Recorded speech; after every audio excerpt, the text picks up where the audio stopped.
বন্ধুরা আমি আজকে একটি পুকুর বানিয়েছি। আমি আজকে গ্রামের বাড়ি এসেছি। এই দেখুন সারাদিক গ্রামটা। চল রাস্তার দিকে ঘুরি আনি।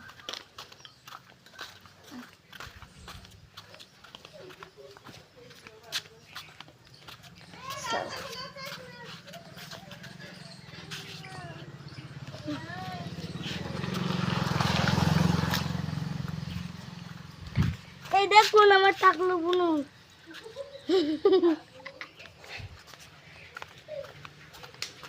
এবার আমি আসি আমার পুকুরের কাছে।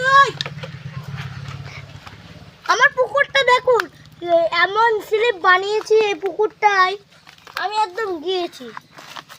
এই স্লিপে যদি আপনারা আসতে চান তাহলে এক্ষুনি একটা লাইক করে দিন। হ্যাঁ, আর সাবস্ক্রাইব, কমেন্ট, শেয়ার করে দিন।